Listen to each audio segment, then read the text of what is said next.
배달. 펜실베이니아주 시골에 중국집 배달부 있나. 이렇다 할 도시 같은 건 주변에 하나도 없었기 때문에 나의 배달길은 대부분 길고 외롭고 냄새났지. 이젠 더 이상 중국 음식을 먹을 수도 없어. 냄새가 코와 뇌에 너무 깊이 박혀서 입에 넣기만 해도 토해버릴 거야. 배달 중에서도 유난히 특이한 배달이 몇 번 있었어. 짧은 거 하나 이야기해줄게. 밤, 다음 픽업을 위해 식당으로 가. 포장 봉투 10개가 있어. 엄마야, 오늘 밤은 바쁜가 보네. 주문이 많았나봐요? 아니요, 주문은 하나뿐이에요. 포장하는 여자가 끼어들어. 아니, 뭐라고요? 10봉지어치 중국 음식을 단 한 사람이 주문했던 거야. 가격도 어마어마했어. 500달러대를 가볍게 넘었지. 주소도 처음 보는 주소였고 멀었어. 팁을 잔뜩 받을 수 있을 거라고 생각해 살짝 신이 나. 배달을 출발하고 나중에 이 사람이 또 주문할 때를 대비해 세부 사항을 기록해놔. 그곳은 정말 엄청나게 외진 곳이었어. 가면 갈수록 도로 시설물들이 하나둘 사라지는 게 느껴져. 먼저 인도가 끝나고 그 다음에는 가로등이 사라지고 그 다음은 중앙선, 이윽고 아스팔트마저 사라져 자갈길로 변해. 아씨, 차축이라도 뿌려먹는다면 이거 수지가 안 맞는데. 그 주소에 도착해보니 말 그대로 도로 한가운데야. 집으로 이어지는 길도 표지판도 뭔 심지어 우편함조차 없어. 내비가 아주 제대로 망가졌구나 생각한 난 그 사람한테 전화해서 주소를 확인하기로 해. 이 시골 총구석까지 기어나와서 살인사건 피해자라도 되는 건 아니겠지? 응답이 없어. 젠장. 주소를 확인하려고 식당에 전화하기 시작하는데 미처 전화를 걸기도 전에 나는 깜짝 놀라. 다른 자동차야. 반대쪽에서 헤드라이트를 켠 채 다가와. 이런 데까지 다른 차가 웬일이래? 속도를 줄이기 시작해. 드라이브 바이인가봐. 이대로 죽는구나. 내 차 바로 옆에 멈추고 운전자가 창문을 내려. 그때야 그 남자가 피자 배달부라는 걸 깨달아. 그가 말해. 여기가 내가 바른 주소랑 정확히 같은 주소인가요? 예, 뭐 그런가 본데요. 그 사람들이 피자도 시켰어요? 네, 엄청나게 시켰던데요. 신나서 이야기해. 아마 나랑 같은 이유였겠지. 그리고 그때 누군가가 덤불 속에서 걸어나와. 저건 또 뭐야? 저기 음식이죠? 왜 저렇게 끊어 말하는 거야? 그 사람 때문에 난 혼란스러워져. 살해당할 것 같진 않아. 살해당한다 해도 한참 걸리겠네. 그럴 거면 드라이브 바이 쪽이 차라리 나았을 텐데. 그 남자는 손전등을 들고 있지만 아무것도 가리키지 않고 그저 비스듬하게 비추고 있을 뿐이야. 그리고 굉장히 삐딱한 자세로 서 있어. 마치 척추 측만증에라도 걸린 것처럼. 한눈에 봐도 알아볼 수 있을 만큼 심각한 그런 거 말이야. 먼저 와줘서 고맙습니다. 그 남자가 내 얼굴에다 대고 손전등을 비추며 말해. 아, 손전등 치워요. 그 자식이 손전등을 내 눈깔에 비춰대는 바람에 발끈했어. 그는 손전등을 획 돌려 다른 배달부의 얼굴에다가도 비춰. 네가 졌어. 그 남자가 배달부한테 일말의 끊김도 없이 말해. 도대체 무슨 일이 일어나고 있는 거야? 다른 배달부와 나는 불안과 당혹감이 뒤섞인 표정으로 서로를 바라봐. 모르겠다. 지금 생각해보면 이게 최선의 선택은 아니었지만 그때 난 그 깡마른 놈의 태도에 완전히 질린 상태였어. 난 차에서 나와 봉투를 내리기 시작해. 그 남자가 길가의 한 지점에 빛을 비춰. 이쪽으로 부탁합니다. 역시 뽕이었구만. 내 그럴 줄 알았지. 그는 다른 배달부의 얼굴과 음식을 놓아줬으면 하는 부분에 휙휙 하고 번갈아서 불빛을 비춰대. 아이씨, 당신 도대체 뭐가 문제야? 피자맨이 소리치고 서둘러 움직여. 동감이다. 나도 썩 즐겁진 않아. 짐을 다 내리고 피자맨을 도우러 가. 그 소름 끼치는 놈이 나에게 불빛을 비춰. 도와주지 마. 그 남자는 더듬지 않고 언성을 높여 말했어. 좀 알았어요. 미안해요. 배달부를 내버려두고 가진 않았어. 대신 차에 앉아서 그가 배달을 마칠 때까지 기다렸었지. 동료 배달부를 버리고 갈 순 없지. 그 대기 시간 동안 나는 그 자식을 찬찬히 살펴볼 수 있었어. 키는 크지만 자세가 좋지 않아 서 있는 키는 160 몇 정도 되지만 똑바로만 서 있었다면 키가 180은 훌쩍 넘었을 거라고 생각해. 자세가 그 정도로 나빴다니까. 초조했어. 피자맨은 서두르며 숨죽여 욕을 해댔고 나는 공황 발작 직전이었어. 사장한테 할 만큼 했다고 오늘 밤은 이만하고 집에 가겠다고 문자를 보내. 잡아도 소용없다. 그리고 내가 고개를 들었을 때 피자맨이 마치 눈꺼풀이 완전히 뒤로 젖혀지기라도 한 것 같이 눈을 동그랗게 뜨고 나를 바라보고 있었어. 그리고 그 다음 나는 그 깡마른 남자가 내 운전석 창문 바로 옆에 서 있는 걸 알아챘어. 깜짝 놀라 흐르려는 눈물을 참아야 했어.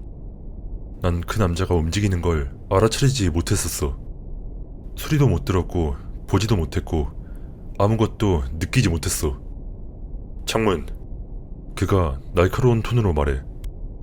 난 창문을 내려. 존나 멍청한 짓이었지. 나도 알아. 깡마른 남자가 창문이 채 열리기도 전에 돈 봉투를 밀어넣어. 그리고 나는 이 다음에 본 것을 평생 잊지 못할 거야. 그는 편지 봉투를 내 차에 떨어뜨리고 피자맨의 차로 빠르게 미끄러져 다가가다 몇 걸음 앞에서 멈춰섰고 그의 얼굴에 불빛을 비춰. 그놈은 머리 위에 물컵이라도 올려놓은 것 마냥 상체를 움직이지 않고 달려나갔어. 아마도 이게 그놈이 길을 건너간 방식을 가장 정확히 묘사한 걸 거야. 놈을 앞으로 튀어나가게 만들었던 그 재빠른 발걸음. 나는 속에서 내 스트레스 상한치가 넘어갔음을 알리는 무언가가 끊어지는 소리가 들리는 것만 같았어. 왜 사람들이 횟가닥 돌아서 미친 짓을 하기 전에 들을 법한 그런 소리 말이야. 여기까지야. 더 이상 못 참아. 난 여기서 빠져나갈 거야. 나는 기어를 넣고 엑셀을 밟아. 어디로 가는지는 모르겠지만 하늘이 무너진다 해도 길을 찾아낼 거야. 미안해 피자맨. 더 이상 견딜 수가 없었어. 15분 정도 운전한 후 그제서야 받은 돈을 세보지 않았다는 걸 깨달아. 또한 더 이상 그런 것 따윈 저도 신경 쓰지 않는다는 것도 깨달았지. 난 내비를 집으로 설정해. 식당에도 멈추지 않고 아슬아슬하게 코너를 돌며 빠른 속도로 달려. 집에 도착한 난 안으로 들어가 위스키 반 병을 비우고 잠자리에 들어. 한동안 너무 불안해서 배달 일을 하지도 어딜 가지도 못했어. 불과 3일 후 한 마을 건너에서 실종된 피자 배달부에 대한 경찰 조사가 시작되면서 내 증상은 더욱 악화되었지. 결국 그 남자는 운전하다 미끄러지는 바람에 도로에서 벗어나 나무를 들이박은 거라고 결론이 나. 왜냐하면 그의 차가 사실상 나무에 휘감긴 채 발견되었기 때문이었어. 교통사고 현장을 여러 각도에서 찍은 사진도 있었고. 하지만 그 남자의 흔적은 없었어. 그저 차량만 있을 뿐. 가장 정신 나간 사실은 우리가 배달한 음식의 봉투가 몇몇 사진에 찍혀 있었다는 거야. 무언가가 찢어서 연 게 분명한 상태로 말이야. 익명 3054. 경찰한테 얘기했어? 배달부를 만났던 거라면 알고 있는 걸 얘기하는 게 좋을 것 같은데. 그럴까도 잠깐 생각했었지만 그러기엔 내가 너무 겁쟁이였어. 나는 사실상 완전히 겁쟁이 모드로 들어갔었지. 내 쪽에 이야기를 하는 게 맞는 일이란 걸 알아. 그러나 다시 말하지만 난 공포에 질려 있었고 겁쟁이였어. 그날 밤 사고 사진을 보고 나서 불안감을 달래려고 술과 담배도 2배로 늘렸고 다시 그 일을 떠올릴 상태가 아니었어. 그런데 문제는 음식 봉투들로 봐서 사진 속 그 차가 있었던 위치가 그 일이 있었던 바로 그곳이었던 것 같아. 그렇게 확실한 건 아니지만. 게다가 도로에 세워져 있던 그의 차가 먼 마하 7의 속도로 달려와 나무에 휘감긴 것처럼 보이게 된 부분은 또 어떻게 설명하고 말이야. 이 시점에서 나는 그냥 내가 먼저 도착해서 다행이라고 생각할 뿐이야. 익명 4976. 다른 좋은 이야기 있어? 심야 배달 이야기는 항상 악몽의 원천이 되는 것 같아. 꽤 정확한 평가네. 배달하면서 많은 사람들을 만나긴 했는데 그건 아마 내가 펜실베이니아주 시골에 마약 중독자들이 득실거리는 지역에 있었기 때문인 것 같긴 해. 중독자들은 많은 경우 악령 들린 사람이나 아예 완전히 악마 그 자체로도 보일 수 있으니까 말이야. 하지만 칼에 찔리거나 쫓기거나 별것도 아닌 일에 총 맞는 걸 좋아하지 않는 이상 그걸 알아보자고 그런 사람들 근처에 오래 머물지는 않는 게 좋을 거야. 이 다음 이야기는 정반대였어. 굉장히 예의 바른 여자였지. 지나치게 예의 바른. 사방에 고르게 흩어진 다수의 주문을 배달하고 있던 나. 배달이 많았고 죄다 짜증날 정도로 서로 떨어져 있었어. 중간쯤 배달했을 때 굉장히 잘 꾸며진 집에 도착해. 깎인 잔디, 다듬어진 관목, 가장자리가 다듬어진 마당길 등 심지어 분홍색 플라밍고까지 있어. 베이퍼웨어가 들리는 것 같네. 봉투를 챙겨 문까지 걸어간 다음 초인종을 눌러. 어떤 여자가 문을 열어. 그 여자는 체크무늬 바지 정장을 입고 있어. 이건 이 지역에서는 굉장히 보기 드문 광경이었어.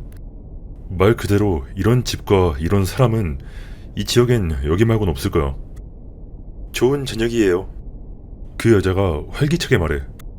약간 남부 부잣집 사모님 같은 느낌? 이 모든 것이 너무 어색해서 나는 바보같이 그 자리에 굳어버려. 안녕하세요. 좋은 저녁이에요. 다해서 땡땡 달러입니다. 그 여자가 내 펜을 가져가 설명을 하려고 했지만 삐끗해. 난 그 여자가 한 손만 사용하고 다른 한 손은 벽 뒤에 숨겨놓은 채였다는 걸 알아채. 다 됐어요. 이건 당신 거고요. 펜을 건네주며. 그리고 이것도 돌려드릴까요? 죄송합니다. 뭘 돌려주신다고요? 이거요. 그 여자가 문 뒤에서 팔을 빼냈고 손에 들린 목줄을 잡아당기고 있어. 처음에는 어린이 또는 훼손된 동물 시체 같은 거라고 생각했지만 그건 목줄에 묶인 완벽하게 멀쩡한 닭이었어.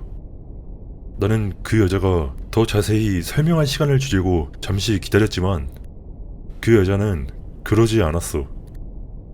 정중하게 미소를 지으며 내가 이 닭을 원하는지 아닌지에 대해 대답할 것을 기대하는 듯 했어. 아니요, 괜찮습니다. 가지셔도 돼요. 간신히 나는 그 여자에게 말해. 확실해요? 다 끝내놓았는데 바로 가져가시면 돼요. 다 끝내놨다고? 쟤한테 무슨 짓을 하고 있던 거요? 잠시 첨언하자면 돌이켜보면 이 모든 대화 내내 나는 놀라울 정도로 침착했어. 온갖 위험 신호에도 불구하고 나는 그때 당시 일어나고 있던 일에 대해서 한 번도 진심으로 두렵진 않았는데 이상한 일이었어. 왜냐하면 아까 말했듯이 난 아주 겁쟁이였거든. 평소 같으면 이 정신 나간 여자를 보곤 바로 튀었어야 할 텐데 난 그러지 않았었어. 알았어요. 데려갈게요. 이름이라도 있나요? 닭이 별로 움직이지 않는다는 걸 깨달아. 꿈쩍도 하지 않았지만 그래도 멀쩡히 살아있는 닭인 건 분명했어. 녀석의 이름은 마이클이에요. 잘 돌봐주세요. 그는 그의 종 중에서 첫 번째거든요. 당신 도대체 무슨 약을 하는 거야? 예. 잘 돌보도록 할게요. 감사합니다. 좋은 밤 되세요. 그 여자는 아주 활짝 웃으며 문을 닫았고 그러는 바람에 마이클이 아슬아슬하게 문 밖으로 나왔어. 아니, 잘 돌봐주라더니 이러기야? 마이클을 끌고 차로 돌아가는데 뭔가 이상했어. 나는 농장에서 일하는 사람은 아니지만 닭이 걷는 모습이 어떤지는 알아. 머리를 끄덕거리고 한 번에 조금씩 끊어서 움직이며 주변을 주기적으로 살피잖아. 하지만 마이클은 이런 일을 전혀 하지 않았어. 녀석은 침착하게 걷고 있었고 걸음걸이도 완벽하고 고르게 움직이고 있었으며 내내 머리는 가만히 정면만 향하고 있었어. 이걸 알아차린 이유는 마당길로 향하는 계단 세 걸음을 내려올 때 녀석이 굉장히 부자연스러워 보여서 차로 걸어가는 동안 계속 관찰했었기 때문이었어. 녀석은 이제 내 닭인 듯 하니까 잘 챙겨줘야 하잖아. 그지? 우리가 차에 타려고 하는데 마이클이 꼼짝도 안 해. 점프하려고 날개도 퍼덕이지 않기에 나는 마이클을 들어올려 뒷좌석에 앉혀. 덜 떨어진 닭을 얻다니 운이 좋구만. 나랑 잘 맞겠는걸? 조금 앞으로 빨리 감기해서 나는 남은 배달들을 처리하려 해. 그 여자와 너무 오랫동안 이야기했다는 걸 깨닫고 운전에 집중하려고 노력하고 있어. 나는 주기적으로 뒤돌아보며 마이크를 확인했지만 녀석은 내가 놓아둔 곳에서 한 번도 움직이지 않았어. 그날 밤 마지막 배달. 음식을 주고 돈을 받아. 거지라서 팁은 못 주겠다네. 그러든가. 차에 타서 마이크를 확인해봐. 움직이지 않아. 패닉 속에서 나는 녀석을 확인해. 마이클이 차가워. 100% 죽은 게 분명했고 이상하게도 입에서 거품을 흘리고 있어. 나는 슬퍼해. 녀석을 안 지는 반나절밖에 안 됐지만 작은 동물이 죽는 걸 보면 여전히 가슴이 아파. 그리고 난 마음이 약한 편이라 이런 걸 보면 감정적이게 돼. 하지만 내가 할 수 있는 일은 별로 없어. 사람들이 보지 않는 곳까지 길을 따라 조금 더 간 다음 녀석을 꺼내 근처 덤불에 고이 모셔놓고 F를 눌러. 삶은 계속 흘러가. 하지만 나는 마이크를 잊지 못할 거야. 녀석이 특별한 닭이라서가 아니라 녀석을 만나게 된 계기인 그 대화 때문이겠지. 거기에 앞으로 일어날 일을 생각하면 절대 잊지 못할 거야. 빨리 감기에서 몇 달 후 배달이 적어 한산한 저녁. 막 퇴근하려 할 때 라스트 오더가 들어와. 튀고 싶었지만 사장님이 보여준 주소를 보니 그때 그 여자였어. 아니요, 가겠습니다. 난 갑자기 흥미가 돋았어. 마이클이 왜 그랬는지 알고 싶었거든. 다시 한번 말하지만 첫 만남 때 나는 스트레스와 불안감을 전혀 느끼지 못했었어. 그 주소가 뜨는 거 봤을 때 거의 마치 초대장이라도 받은 것처럼 느껴졌어. 운전해서 도착해. 집은 여전히 깨끗하고 플라밍고도 여전하고 등등. 차에서 내려 문으로 가 초인종을 울려. 좋은 저녁이에요. 그 여자가 또다시 활기차게 말해. 또 그 체크무늬 바지 정장까지 입고 있어. 안녕하세요. 저 기억하세요? 좀 이상한 사람 같지? 나도 알아. 그 여자는 동요하지 않고 음식을 받아든 후 또다시 한 손으로 사인해. 아니, 또 이러네. 좋아요. 이건 당신 거고요. 펜을 건네주며. 리믹스. 그리고 이것도 돌려드릴까요? 나는 잠시 망설여. 그 여자가 말하는 것이 무엇인지 대충 짐작은 가지만 우리 사이에서 일어나는 이 기묘한 의식은 전혀 이해할 수가 없어. 그럼요. 제가 가져갈게요. 닭 맞죠?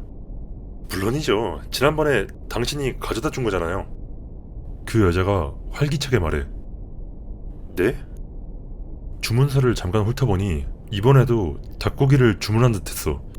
다시 한번 잠시 망설였지만 그 여자는 전혀 신경 쓰지 않아. 어디 모자라신 거냐고 묻지도 않고 그저 정중하게 내가 닭을 받을 때까지 기다려주었어. 그럼요. 제가 데려갈게요. 알았어요. 여기요.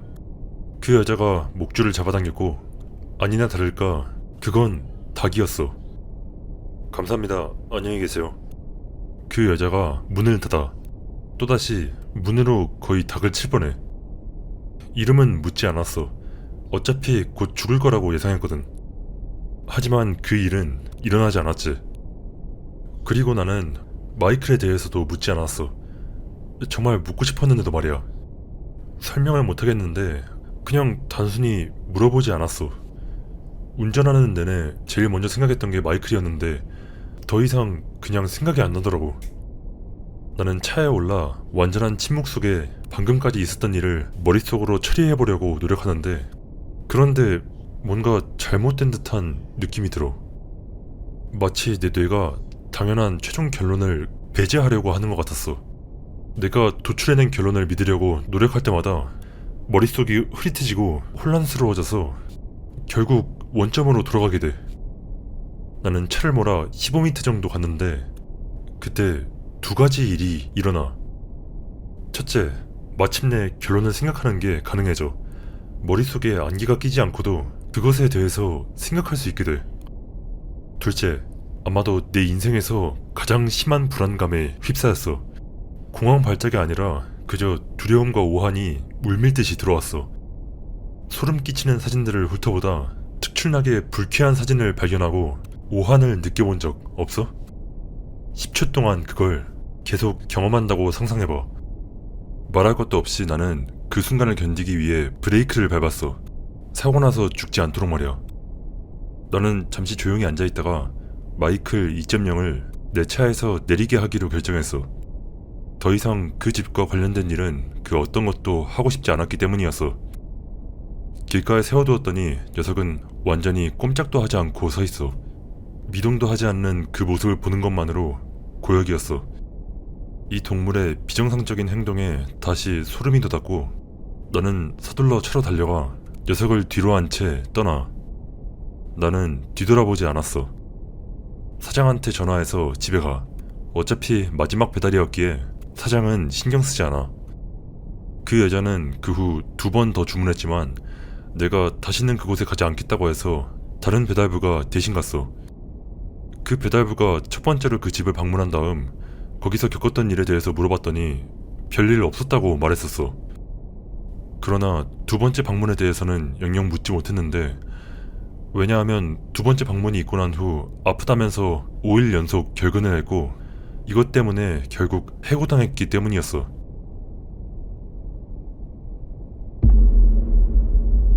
누구 전화요?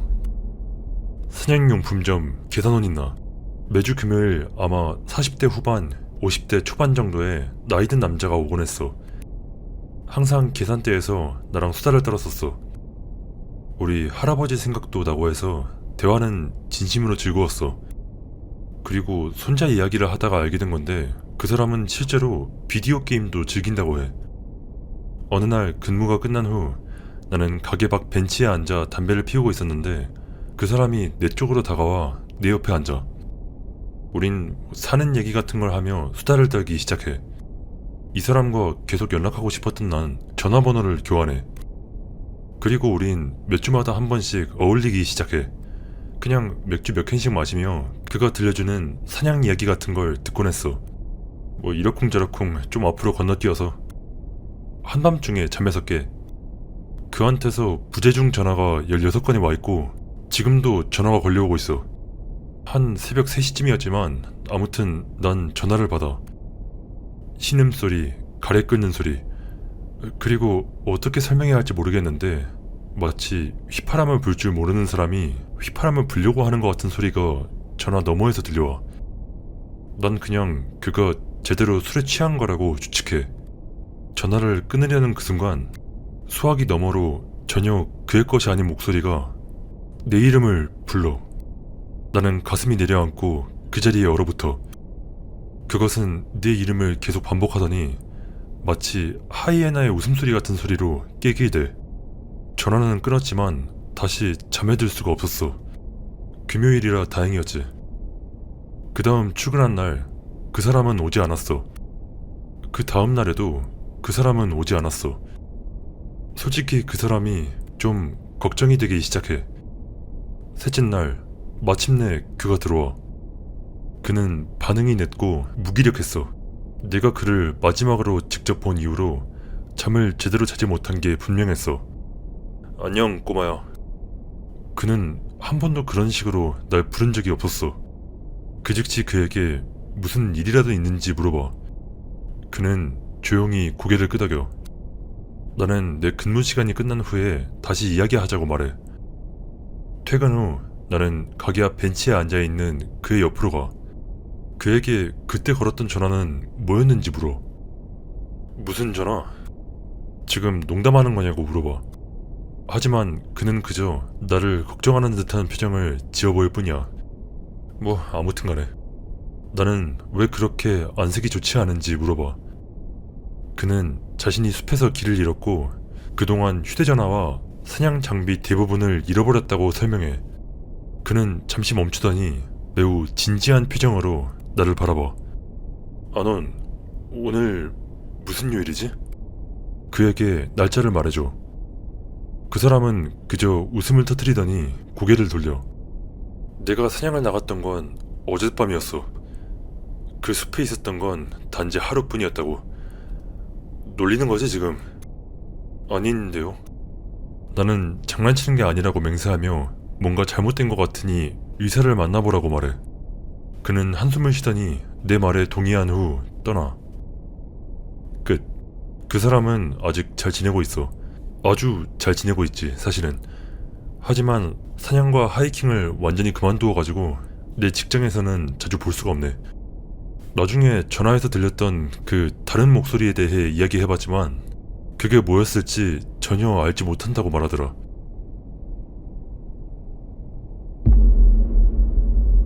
육식동물.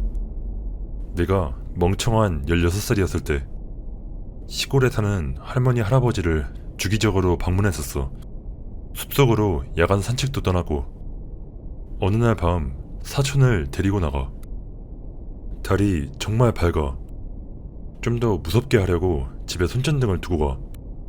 우리가 한 번도 가본 적이 없는 새로운 길을 시도하기로 결정해. 당연하게도 길을 잃어버려. 우리가 왔던 방향을 찾으려고 몇 시간 동안 헤매. 비참하게 실패해. 깊은 숲, 우리가 온 곳보다 훨씬 어두워.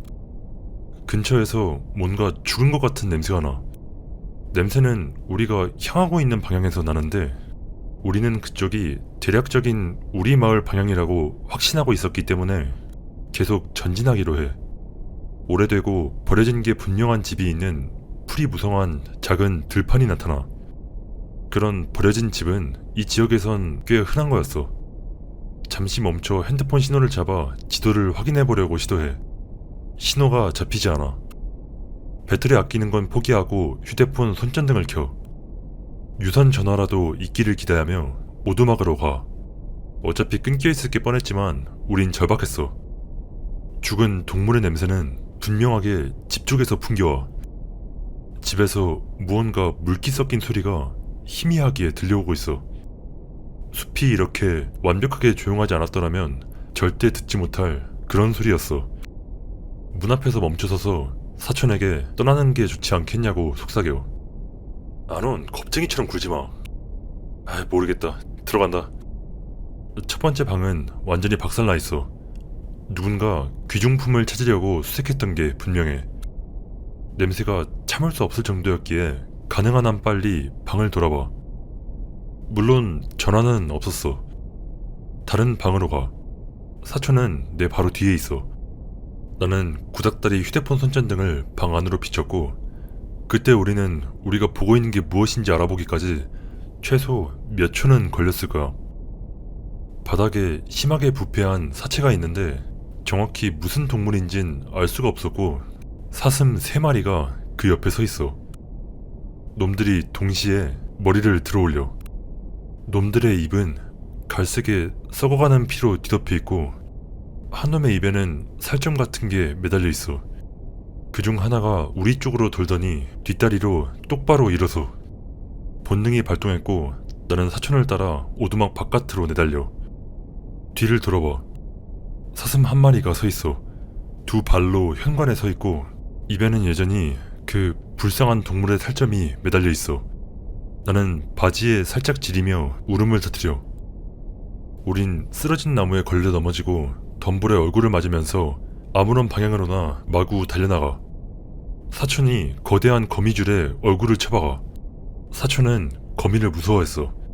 그 자리에 멈춰서 셔츠 안에 들어왔다고 소리를 질러대기 시작했고 나는 거기 대고 제발 입 좀 닥치라고 말해. 사촌은 살짝 훌쩍거리며 순순히 입을 다물어. 그때 우리 뒤쪽에서 나뭇가지가 부러지는 희미한 소리가 들려. 나는 휴대폰 손전등을 풀숲에 비춰. 멀리서 빛을 반사하는 새 쌍의 눈. 달려 포레스트, 달려. 덤불이 계속 우리 앞길을 막아대. 사촌의 셔츠 아래에 있던 거미는 우리가 견뎌내야 했던 나뭇가지의 무수한 채찍질 덕분에 떨어져 나갔거나 죽었을 게 분명했지만 사촌은 계속 훌쩍거려. 마라톤 정도로 느껴지는 거리를 달린 후 우린 비포장 도로로 달려나와. 집이 보일 때까지 그 길을 따라가. 우리 마을로 향하는 길을 알리는 이정표를 발견해. 우린 살았다. 완전한 침묵 속에 걸어서 마을로 돌아가. 우리가 도착할 쯤에 동이 터와. 내내 입을 다물고 있던 사촌은 우리가 현관에 들어서자마자 말을 하기 시작해. 넌 그 사슴들이 뭘 먹고 있었는지 봤어? 썩어가는 동물이었지. 근데 왜? 그 시체 옷 조각이 있었어. 사슴들이 죽은 사람을 먹고 있었던 거야.